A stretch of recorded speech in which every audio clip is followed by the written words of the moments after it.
আবারও বাড়তে শুরু করেছে পেঁয়াজের দাম। এই অবস্থায় ভারত থেকে পেঁয়াজ আমদানিতে প্রস্তুতি নিতে শুরু করেছেন হিলি স্থলবন্দরের ব্যবসায়ীরা। আমদানির অনুমতি চেয়ে কৃষি মন্ত্রণালয়ে আবেদনও করা হয়েছে। আইপি পেলে শুরু হবে আমদানি কার্যক্রম। ব্যবসায়ীরা বলছেন, ভারতীয় পেঁয়াজ আসলে বাজারে ইতিবাচক প্রভাব পড়বে। 65% পর্যন্ত বিদ্যুৎ সাশ্রয়ী হাইসেন্স এসি। হাইসেন্স।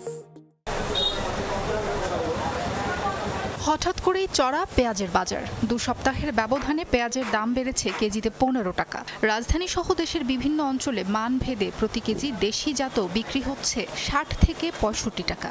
আমদানি জাতের যোগান নেই বললেই চলে।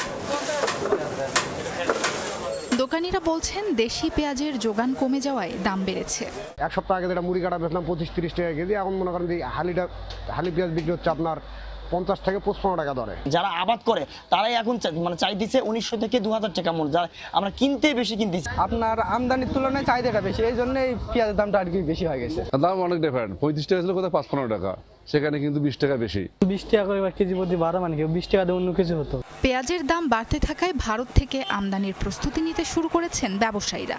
আমদানির অনুমতি আইপি চেয়ে কৃষি মন্ত্রণালয়ে আবেদনও করেছেন তারা। আইপি বন্ধ করার কারণে আমরা কোনো মাল ইম্পোর্ট করতে পারছি না, পেঁয়াজ ইম্পোর্ট করতে পারছি না, না সোনামুজি, না ভুমরা, না হিলি, যতগুলো পোর্ট আছে বাংলাদেশে কোনো পোর্টে কেউ আমদানি করতে পারতেছে না। 31 তারিখ পর্যন্ত আমাদের গভর্নমেন্ট বাহাদুর 31 তারিখ পর্যন্ত আইপির মেয়াদ দিয়েছিলেন। 31 তারিখে দেখলাম যে আমাদের দেশের পেঁয়াজ 30 থেকে 35 টাকা বিক্রি হচ্ছে। তা আমাদের উৎপন্ন ফসল যদি বেশি দাম পাই, সেক্ষেত্রে কৃষকরা বাঁচে গেল, দেশও বাঁচে গেল। দাম বাড়ার কারণ হিসেবে পেঁয়াজ চাষি, ব্যবসায়ী ও আড়তদারেরা প্রায় একই রকম তথ্য দিচ্ছেন।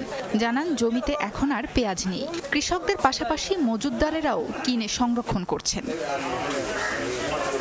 সাবরিনা লিজা, যমুনা নিউজ।